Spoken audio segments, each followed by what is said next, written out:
Hi, let's continue with our section. In this video, we will summarize large data using the principle component analysis. So suppose that you would like to build a predictor for an individual's expected net fiscal worth at age 45. So there are a huge number of variables to be considered: IQ, current fiscal worth, marriage status, height, geographical location, health, education, career state, age, and many others you might come up with. So such a number of LinkedIn connections or SAT scores. So the trouble with having so many features is severalfold. First, the amount of data which will incur high storage costs and computational time for your algorithm. Second, with a large feature space, it is critical to have a large amount of data for the model to be accurate. That is to say, it becomes harder to distinguish the signal from the noise. So for these reasons, when dealing with high-dimensional data such as this, we often employ dimensionality reduction techniques such as PCA. So PCA allows us to take our features and return a smaller number of new features forms from our original ones with a maximal explanatory power. So in addition, since the new features are linear combinations of the old features, this allows us to anonymize our data, which is very handy when working with financial information, for example.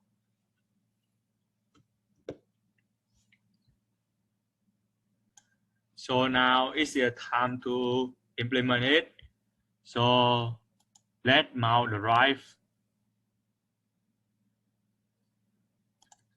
So I did successfully mount the drive, and then I did CD the content to the Colab notebook. So everything in the Colab notebooks, and we will reuse our previous data.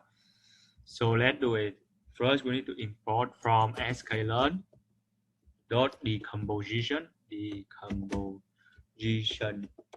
So we'll import PCA, and next we'll import pandas as PD, and then we will have its data equal PD dot read underscore CSV, and then we'll have its file underscore PE underscore headers dot CSV, and now we'll have a save equal comma, and we have is x equal data dot drop, which will have is name, and then we'll have is malware,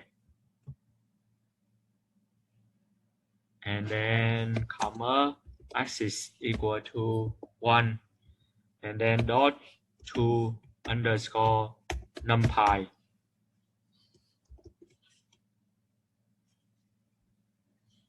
So this one is result start by importing the necessary libraries and reading in the dataset. So let's run the cell. And now we will standardize the dataset as it is necessary before applying PCA. So we have from sklearn dot pre-processing, and now we will import standard scalar, and now we'll have it x underscore standard dice equal standard scalar, and then we'll have dot fit underscore transform x, and now we need to instantiate a PCA instance. Use it to reduce the dimensionality of our data.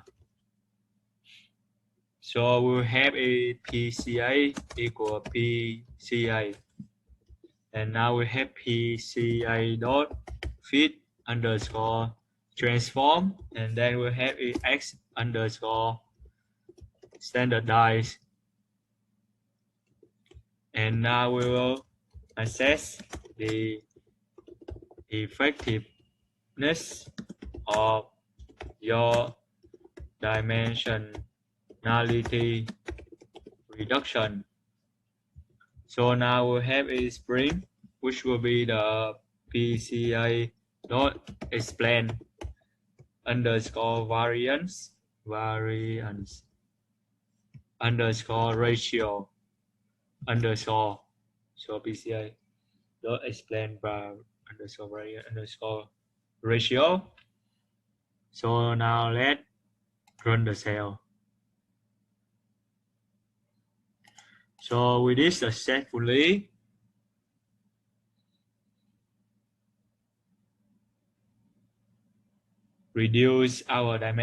perform the dimensionality reduction, and this is our result. So now let's talk how does it work. So the first is we start by reading our data set and then standardize here as in the recipe on the standardizing data, and it is necessary to work with standardized data before applying PCA. So we now instantiate a new PCA transformers instances. So and use it to both learn the transform fit and also apply the transform to the data set, which is the fit transform. So here, and in step 4, we analyze our transformation. So in particular, note that the elements of PCA explain variance ratio indicate how much of the variance is accounted for each direction. The sum is 1, indicating that all the variance is accounted for if we consider the full space in which the data lives. However, just by taking the first few directions, we can account for a large portion of the variance while limiting our dimensionality. So in our example, the first 40 directions account for 90% of the variance. And now we will sum. So we have the sum, and then we got PCA explain ratio.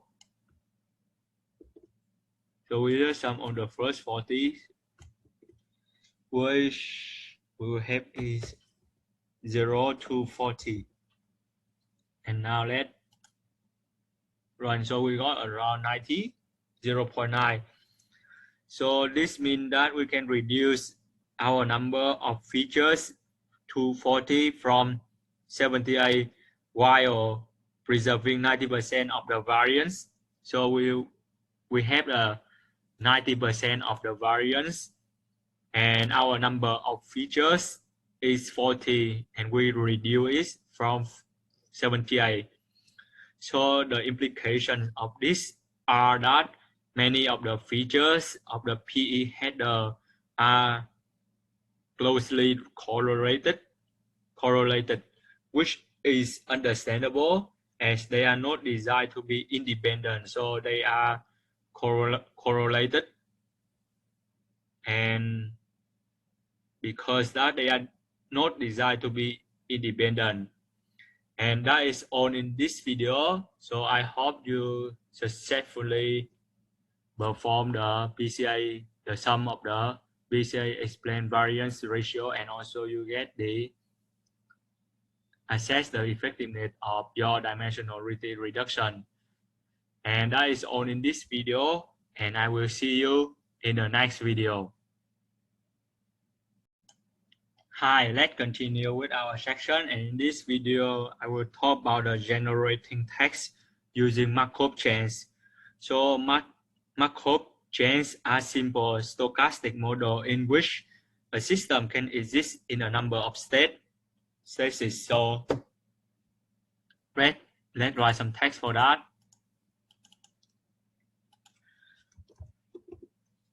So Markov chains are simple stochastic models in which a system can exist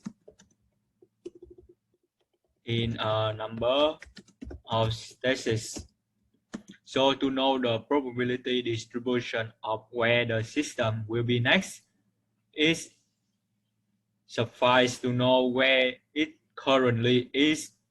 So this is in contrast with a system in which the probability distribution of the subsequent state may depend on the past history of the system. This simplifying assumption allows Markov chains to be easily applied in many domains, surprisingly fruitfully.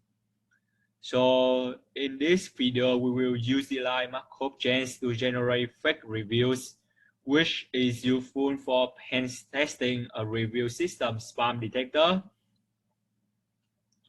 So now we need to write some code for that, and before that I did mount the collab, and also I did cd to the Google Drive collab. So now we will start by importing Markov v5 library and a text file whose style we would like to imitate. So now we'll import Markov v5. So the dataset is attached in these resources in this lecture, so please download it. We will have to import pandas as PD. So we'll have df equal pd dot read underscore csv, and then we'll have is airport underscore reviews dot csv, I mean csv.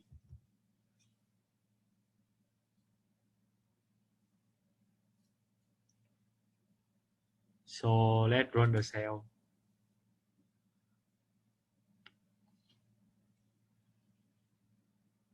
Markov v5. So I think I need to import that. So just pip install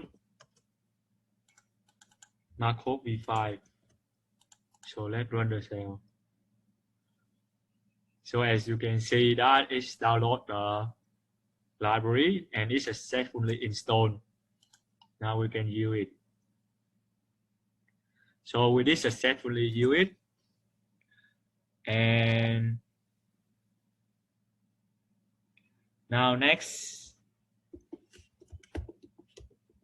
join the individual reviews into one large text string and build a Markov change model using the airport review text. So from ether2 we'll import change, and now we'll have is n equal 100. We have a review underscore subset equal df content, and then we have a 0 to n, and then we have text equal. Now we join the text, so we will just using the join function in here, and then we'll have a change dot form underscore iterable, and then we'll have is review underscore subset, and now we will have is Markov underscore change underscore model equal Markov v5 dot text, and then we'll have is text. So now we need to run the cell, so let's run it.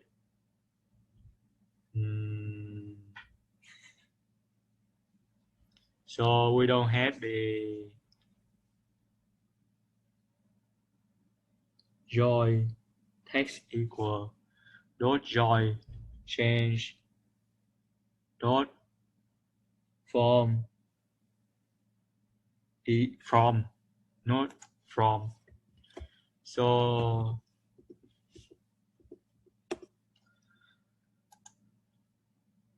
and then we can get rid of the errors, and now we will generate 5 sentences using the Markov change model. So now we will for I in range 5, and now we will bring the Markov chain model dot make sentence. So as you can see that we have all the sentences.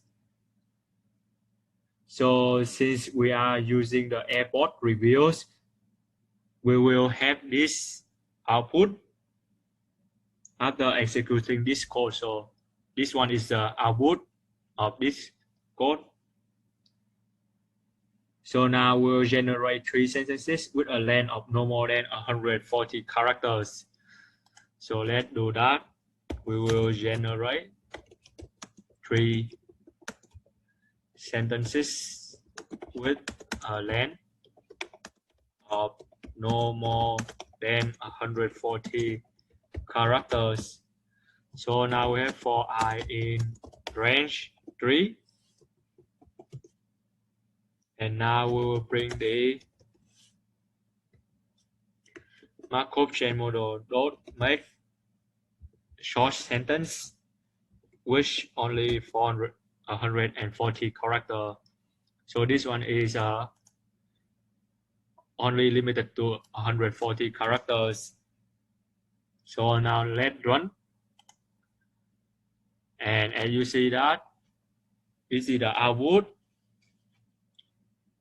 So how does this work? So we begin by importing the Markov v5 library, a library for Markov change computations and reading in text, and we will perform the Markov model in step 1, and in step 2 we create the Markov change model using the text. So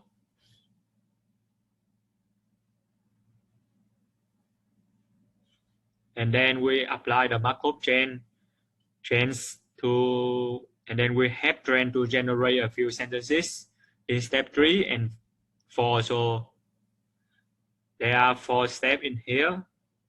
Let me summarize it.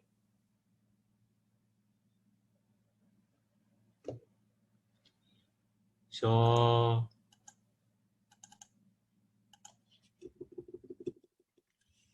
step 1 is we import Markov file library, which is a library for Markov change computations and reading in text, which we will inform our Markov model. And in step 2, we create a Markov chain model using the text. And in step 3, we generate a few sentences.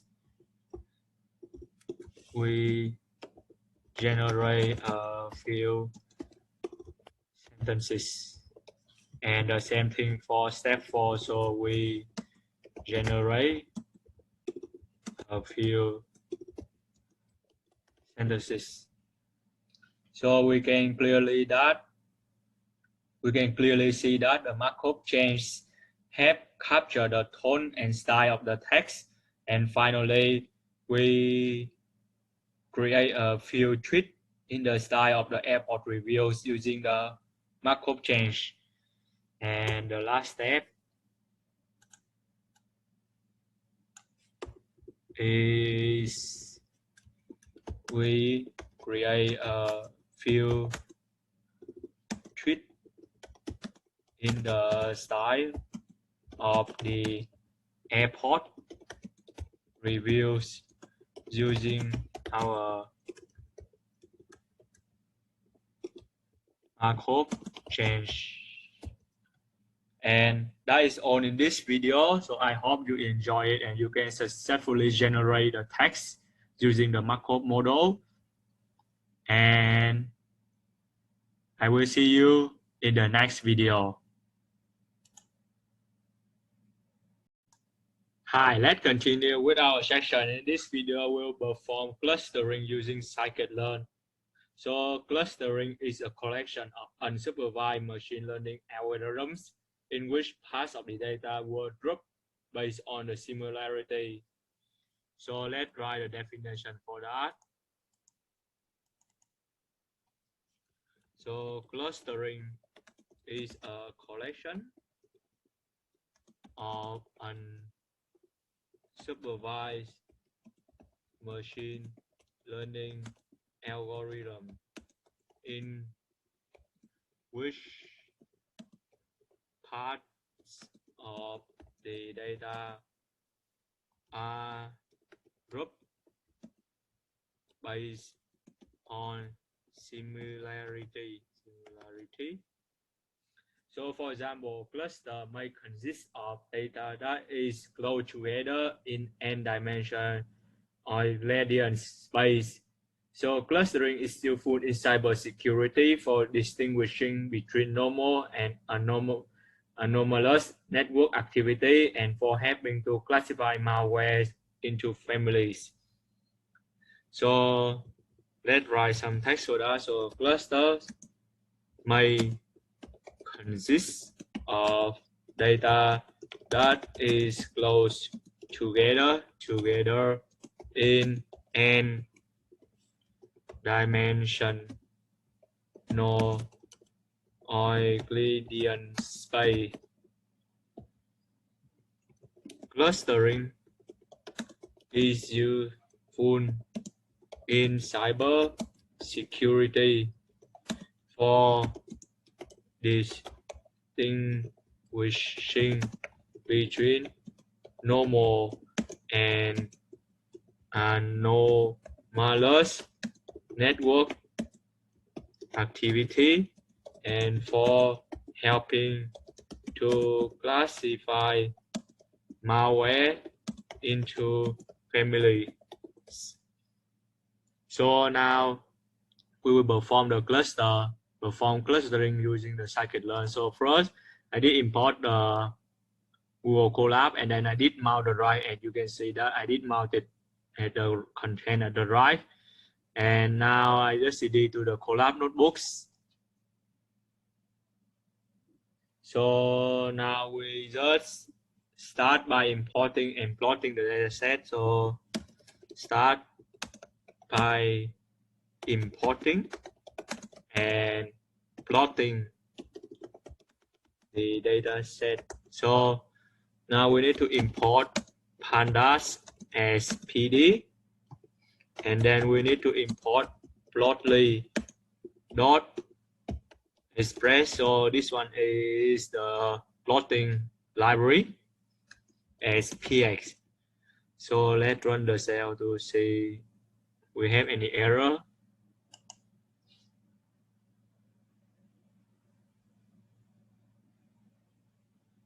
So I hope we don't have any error. And now we just write pdf equal pd dot read underscore csv. So we don't have any error. And now this one is just read the data. So file underscore pe underscore header dot csv, comma, save equal, and then comma. And now you just use fix equal px dot scatter underscore 3d. So now we have is dx df comma x equal suspicious import functions, and then comma we have y equal section length, and comma color equal malware, and then comma,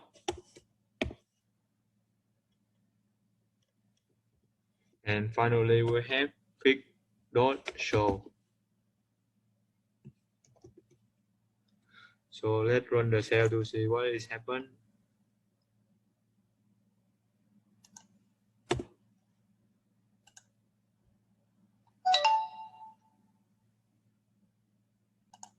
So I did successfully plot I did fix the error. So we have fix figure equal bx. So this is come from the plotly.express library.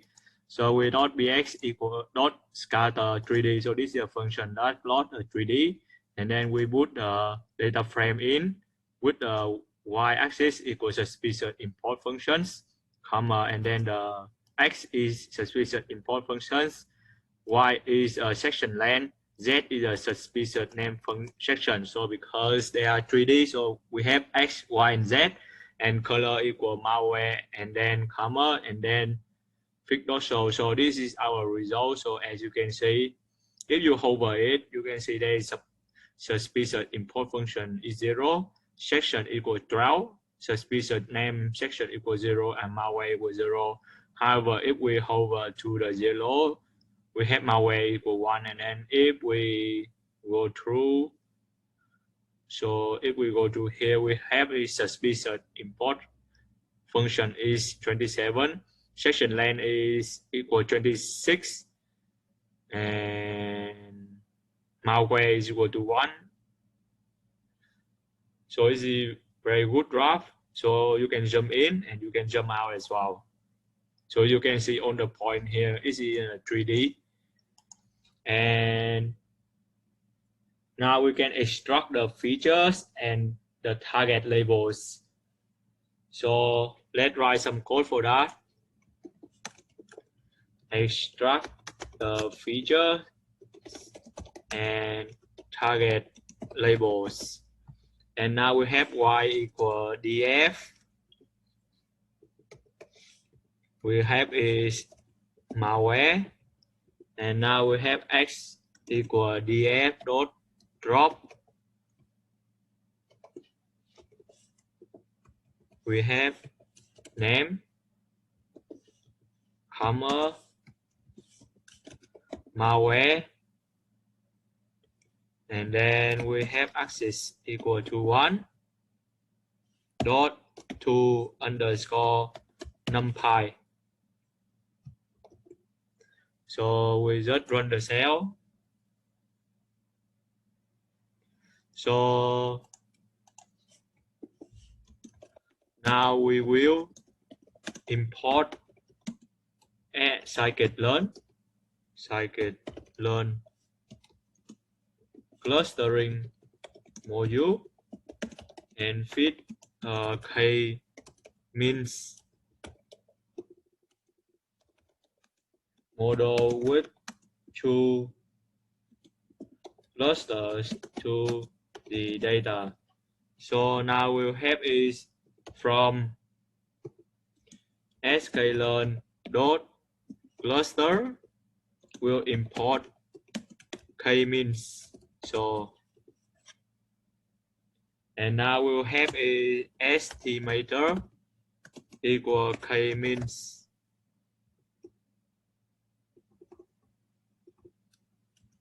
K-means,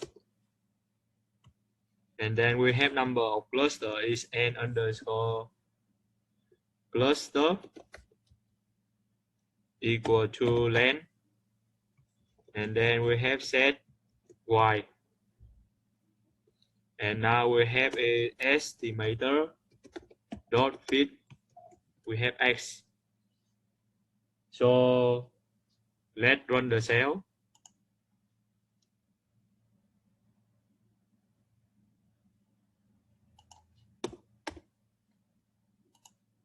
So I change it to x small n, and as you can see, there is a k-means which is algorithm is equal auto. Copy x is 2, and then number of iteration is 300. So now we will predict the cluster using our train algorithm. So we need to predict the cluster using our train algorithm. So we have y under breadth is predict. We have estimator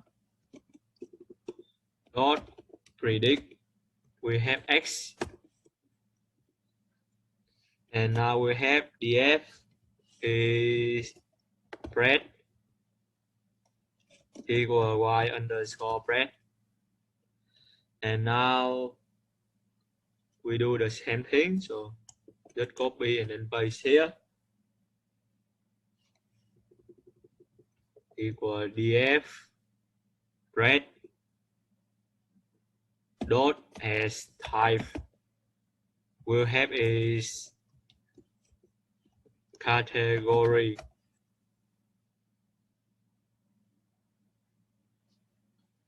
So let's run the cell, and now we will see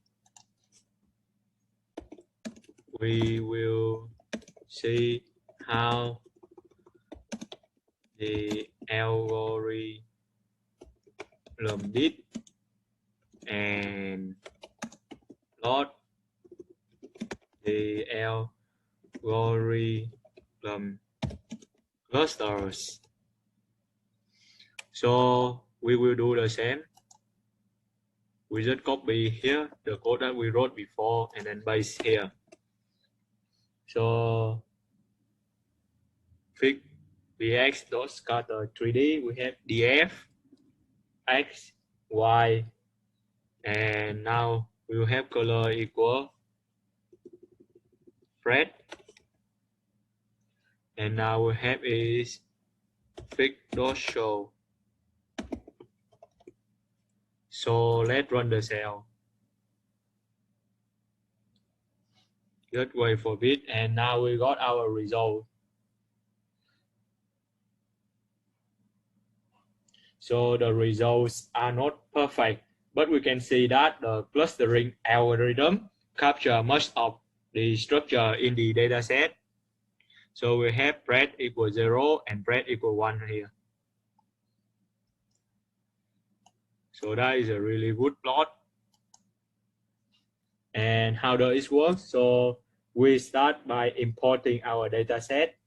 PE header information from a collection of samples. So let's write some steps for that. So it's really annoying when you have to jump in and jump out. So let's write some steps for that. So step 1 is we import our data set of PE header information from a collection of samples. And now this dataset consists of two classes of PE files, which is the malware and binding. So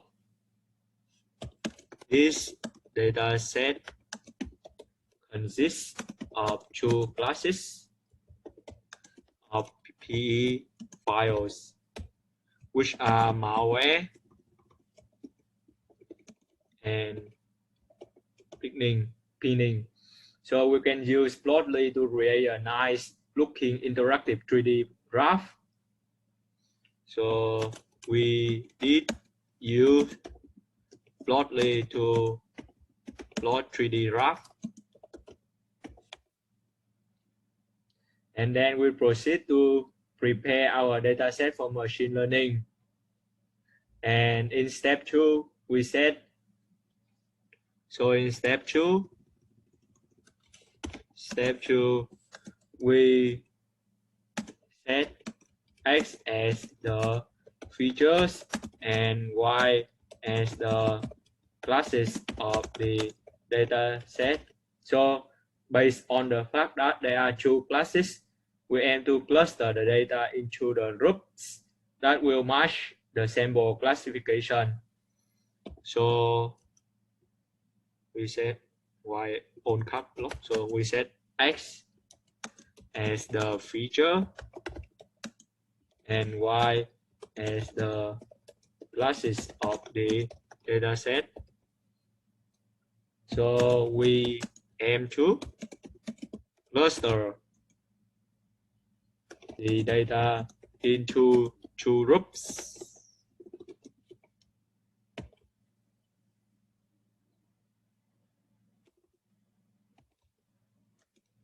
That will match this sample classification. And then in step 3, we utilize k-means algorithm.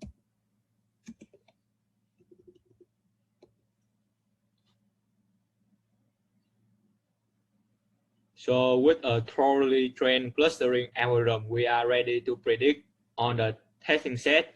So we apply our clustering algorithm to predict to which cluster each of the samples should belong. So with a thoroughly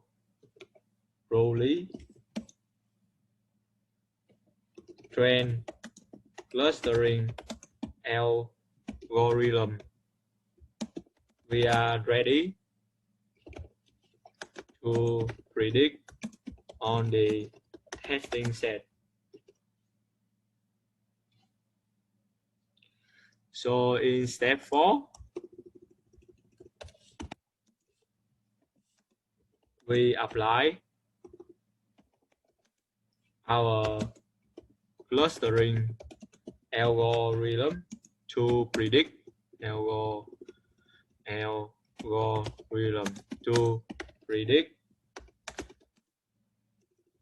to which cluster each of the samples should belong. And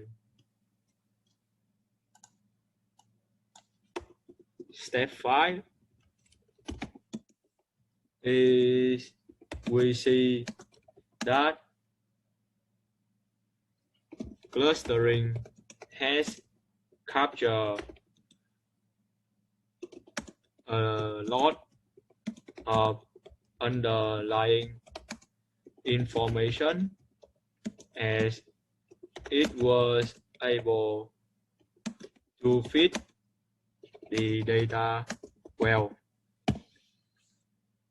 So this is and that is all in this video. So I hope you can successfully plot the graph, and of course you got the same result as me. And that is the end of this video, and I will see you in the next video. Hi, let's continue with our section. In this video, we will perform the XGBoost classifier. So this is a really powerful machine learning algorithm. So, and it's normally when you perform XGBoost, you get a very high result. So let's talk about what is it. So gradient XGBoost or gradient boosting is widely considered the most reliable and accuracy algorithm for genetic machine learning problem. So in this video, we'll perform the XGBoost and to see how powerful it is. So now in here, I did mount the drive and I did CD to the Colab notebooks as we will use the same data set. So I just import the pandas, and also I did read the data sets as we did from on the previous video. So there are not anything not new in here. So I just do y equal df and then open brackets, and then we have is malware. And now we have x equal bd df dot drop. So XGBoost is very powerful. So we need to drop name, comma, malware. And then we have is axis is equal to 1 dot 2 underscore numpy. Now we need to run the cell, and we need to split the train and test set. So we just import from sklearn.model selection. We need to import the train underscore test split, and now we got x underscore train, comma x underscore test, comma y underscore train, comma y underscore test. So equal we have is train underscore test underscore split. We have x comma y comma test underscore size is equal to 0.3. Now we will run the cell and no error. So we need to create one instance of an XGBoost and train it on the training set.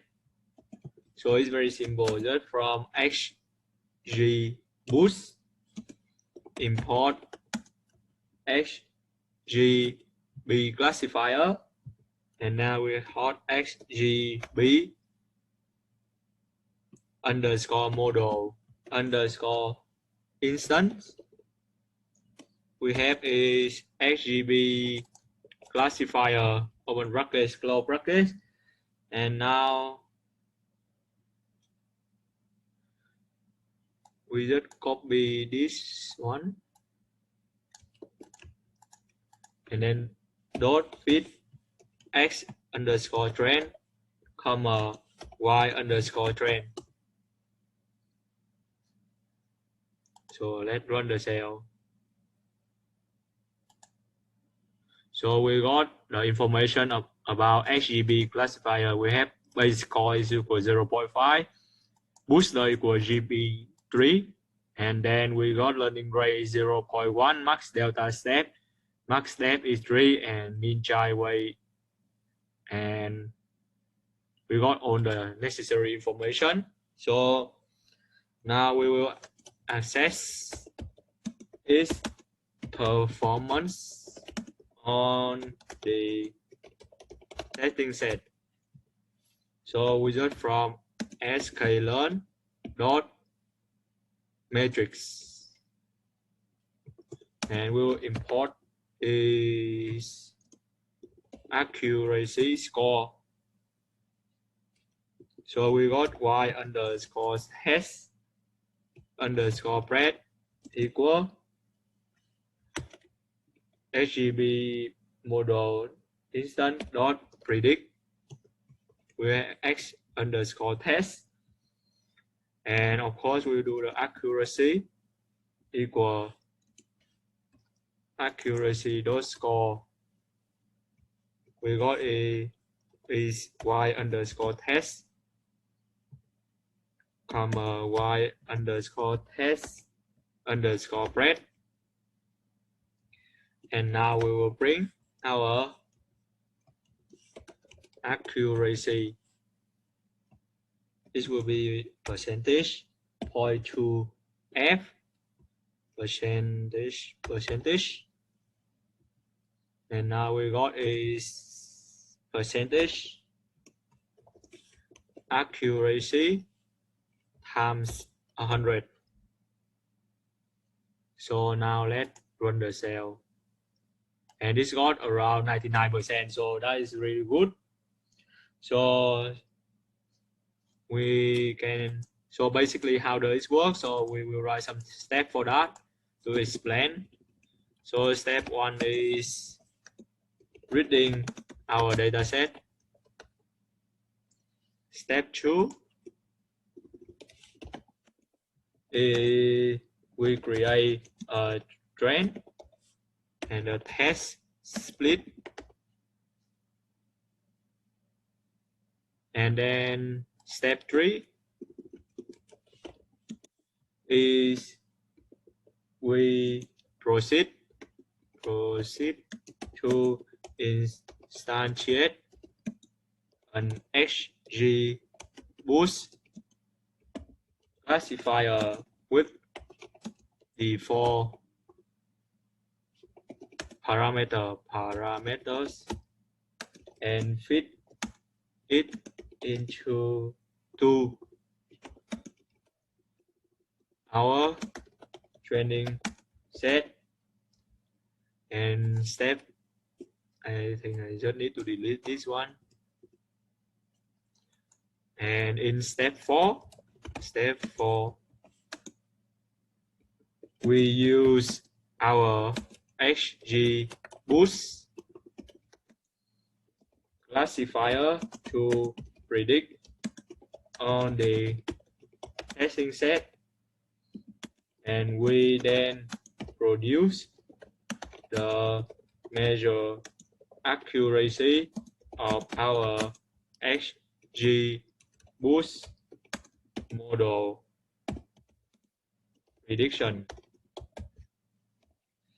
So, and that is all in this video. So I hope you can successfully